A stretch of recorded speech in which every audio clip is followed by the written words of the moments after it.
This presentation is on Internet Service Providers, or ISP, given by me, Vernon Clay Johnson.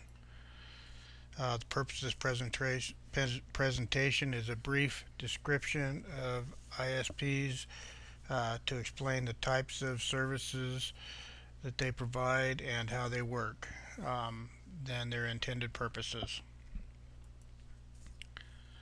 Their main goal, many services that they provide, is customer service, planning and provisioning, installation, and network operations center. These are a few of the services. That's not all of them. Some of them have uh, some of these services. Some of them have more. Some of them have less. But these are usually the main services that you would expect from a service provider. Their main role is nothing more than to provide a connection to the internet, thus the term ISP, or Internet Service Provider. The types of services are going to vary according to the area and the availability of the internet or any type of connection that you may have in your area. The first and most available um, is dial up. Um, its speed is basically considered that of a snail's pace. It's about 56K uh, per second, and it takes about 12 minutes to upload a 5 megabit file. Your connection is through a phone line, thus the being the most available. Phone service is available pretty much anywhere where there's people living. The second would be a digital subscriber line, or DSL. It's 512 kilobytes per second. It takes approximately 1 minute to download the same 5 megabit file. Usually it does run a little more money. Pretty much like anything, the better you get, the more it's going to cost you. For businesses with a greater number of uploads, there is the ADSL. That's also what most homeowners use, is the ADSL. You have a faster upload, slower download. Um, SDSL is for the businesses that need the same speed of upload as they have for download.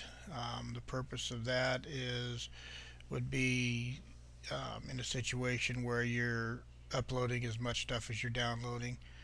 Um, you don't want to spend a lot of time on either, so that's why usually businesses are running the SDSL. The third one would be cable. It's faster yet. It's 5 to 10 megabits per second. The speeds affected on cable is based upon the number of people on at that time, usually in the morning or early afternoon. There's not a lot of people, so you have a pretty fast service. But once evening hits and everybody starts getting on the internet, you start losing your speed because your bandwidth starts getting cut by however many people are on the internet. Um, Supposedly, based on the fact that you don't have a lot of people online, the same 5 megabyte file would take approximately just seconds rather than minutes to upload.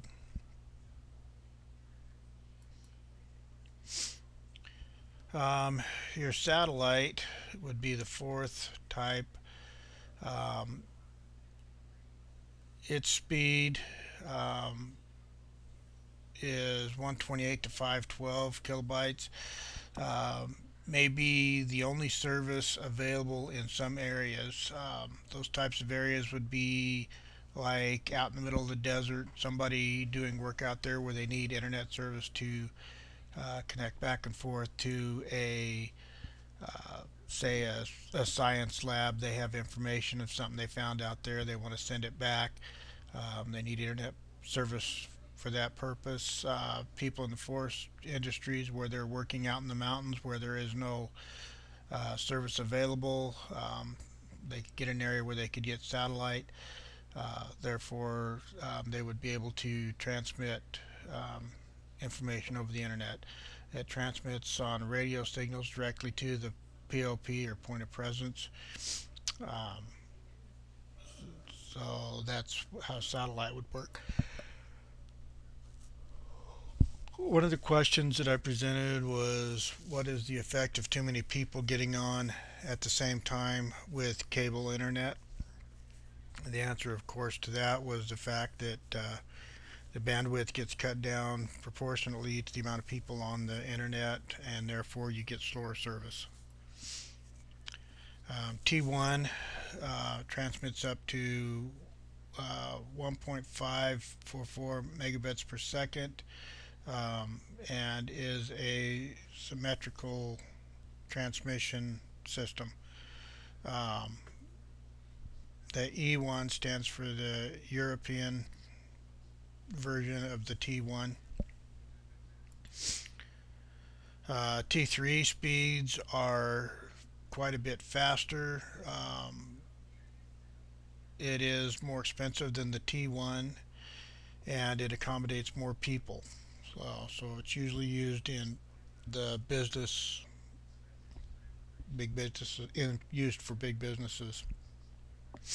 Metro Ethernet would be for a large range of bandwidths. It's usually used for places like banks where they have many branches in the same city.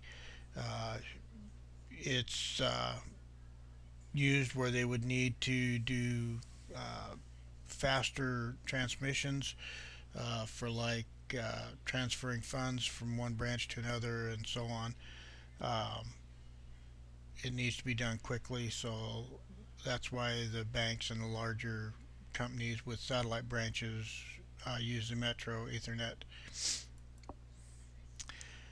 Questions that I presented also during this portion was which has the faster transmission rate, T1 or T3? Um, T3 would be faster. Um, there again, it does cost more money. What may be the only type of service available in some regions, and that, of course, would be the satellite. Name at least 5 types of internet service providers. Um, I listed, I think, 7. So that would be something that you would be able to do yourself. I'm not going to give you those answers. Um, I do want to make one more point about satellite. The ping speed on a satellite is quite a bit slower, even though um, the rest of the services is uh, fairly fast. Satellite is not good for the purpose of playing video games and stuff because it does have quite a delay on it.